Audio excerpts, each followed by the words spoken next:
Bicara terkait tantangan ke depan di 2025 bahkan di tahun-tahun berikutnya, sebetulnya bagi keamanan cyber, lalu juga perlindungan data masyarakat dan lain-lain ini, tantangannya akankah sama saja atau sangat dinamis karena memang di koridor teknologi ini sangat inovatif sekali, baik kejahatannya maupun inovasi dari segi teknologinya. Bagaimana pandangan Anda, Pak Ardi?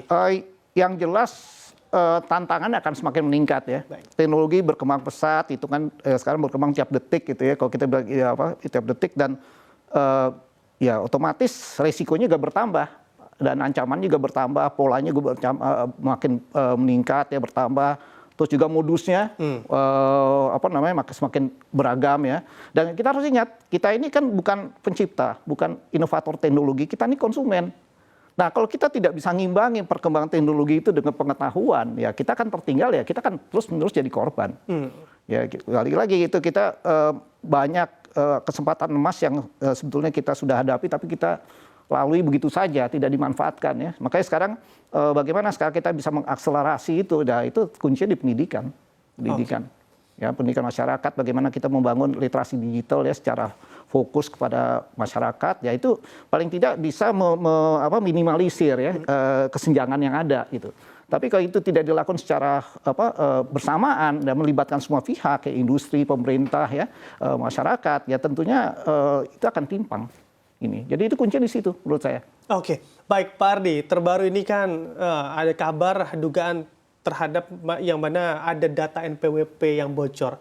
Bahkan pejabat publik kita juga tercantum namanya di sana. Sepertinya masyarakat Indonesia ini sudah mulai terbiasa dengan aktivitas peretasan. Apakah memang ada hal atau cara lain yang mana tidak membutuhkan anggaran yang cukup besar, tapi bisa untuk membasmi hal-hal seperti itu atau aktivitas peretasan yang mana mulai marak terjadi di negara kita, Pak Ardi? Ya ini kita kan nggak punya kultur ya, kultur keamanan. Kewaspadaan keamanan itu tidak pernah dibangun dari awal, apalagi sejak kita masuk ya pertama kali kita pegang handphone lah, HP itu nggak pernah ada yang ngajarin, kita beli handphone nggak ada yang ngajarin pakai kan, bagaimana memanfaatkan telepon seluler ini secara aman, nyaman ya, dan kita punya semacam keyakinan, oh ya ini perangkat saya aman gitu. Nah ini kan tidak dibangun, nah ya otomatis ya ini akan berdampak pada masyarakat secara luas, termasuk juga mereka-mereka yang berkecimpung di pengelolaan data ya. Jadi kepekaan, kewaspadaan tidak ada. Nah mau pakai teknologi apa kok memang pola pikirnya tidak ada ya, lantas mau kemana? Nah ini yang makanya saya bilang dari pendidikan, bangun kultur ya, kultur digital ini menjadi penting. Karena kalau ini tidak diimbangi ya tentunya kita hanya berharap teknologi bisa menyelesaikan persoalan kita, tapi tidak seperti itu kan.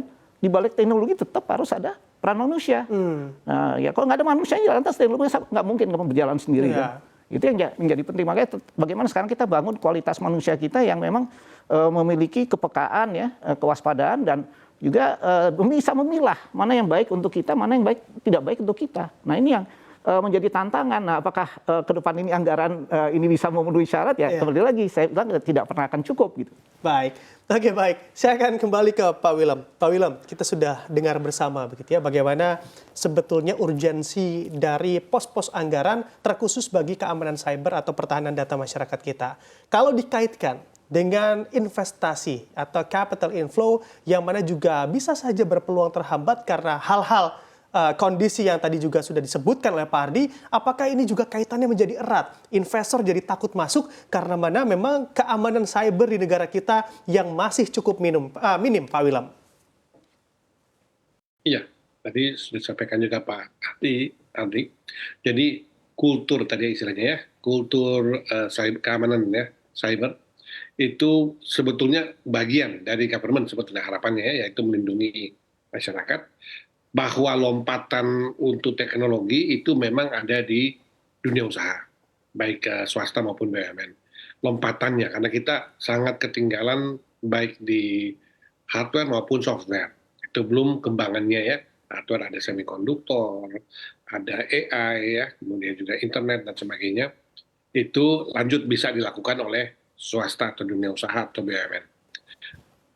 Tetapi dalam hal keamanan ya, keamanan itu memang merupakan bagian dari peran pemerintah karena pihak-pihak yang lain ya atau dalam kata ini agen swasta maupun agen BUMN, agen dalam konteks pihak itu yang menjalankan selanjutnya dan itu harapan kita harapan ke depan, apalagi kita berada dalam cenderung ketinggalan ya, dalam hal perkembangan teknologi ini. Jadi harapannya dari ini nih, kebijakan publik terkait APBN dengan nilai yang tadi 3.600 triliun, itu total belanja untuk terkait dengan pertahanan dan keamanan, termasuk teknologi informasi dan komunikasi, itu berada di sekitar 370 triliun, 372. Itu memang tadi hal-hal yang disebutkan itu tadi yang merupakan bagiannya pemerintah, ya, bagian dari pemerintah untuk menjaga pertahanan dan keamanan Indonesia. Nanti dalam hal pengembangannya, dalam upaya meningkatkan pertumbuhan ekonomi, saat ini diasumsikan 5,2 karena periode penyesuaian, tapi harapannya bisa semakin lebih tinggi.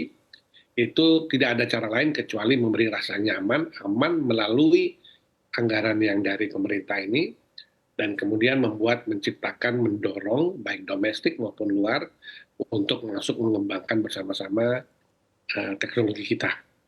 Itu saja harapan dari APBN, inilah semacam playmaker kita ya. Harapan kita kalau menjaga supaya hal ini dapat dilakukan. Jadi memang demikian peran antara belanja pemerintah dan belanja atau capital expenditure mungkin dari swasta dan BUMN. Mungkin demikian. Baik. Oke, baik. Saya akan kembali ke Pak Ari. Pak Ari, mungkin seluruh khalayak atau masyarakat Indonesia begitu ya tahu begitu ya, presiden terpilih ini adalah seorang basicnya juga di dunia pertahanan, bahkan juga menjadi Menteri Pertahanan RI kita. Apakah Anda sebagai pelaku di industri keamanan cyber ini dengan terpilihnya beliau lebih terperhatikan atau lebih terfokuskan akan hal-hal seperti ini, atau Anda lihat ya sebetulnya tidak ada perubahan dari siapapun yang nantinya akan memimpin Indonesia? Saya sih meyakini beliau punya perhatian ya terhadap masalah ini, apalagi beliau kan juga pasti melihat berita ya, menonton acara CNBC ya, dan saya yakin beliau juga punya kepekaan bahwa kita punya masalah ya, apalagi bertubi-tubi kita menghadapi insiden ya, serangan beberapa waktu yang lalu di PDNS segala macam. Saya kira juga ada batasnya, dan beliau saya yakini juga di dalam pemikiran beliau ada rencana-rencana untuk benahi. Apalagi ini udah terkait dengan bagaimana sekarang kita bisa menjadi negara yang memiliki daya tarik untuk investasi. Nah, investor juga melihat kan kemampuan kita menjaga infrastruktur kritis kita, menjaga infrastruktur kritis digital kita. Kalau kita tidak mampu ya tidak ada investor mau masuk dong. Nah, ini juga saya rasa menjadi program prioritas dari Bapak Presiden mendatang untuk benahin, mengkoreksi ini, bagaimana juga merangkul semua pihak ya, termasuk pelaku industri, pemerintah, untuk bersatu padu bagaimana kita sama-sama untuk membangun kembali citra negara ini yang memang sempat terpuruk lantaran karena insiden-insiden ini. Nah, ini harus kita kembalikan. Nah, salah satunya ya itu, mudah-mudahan anggaran cukup gitu ya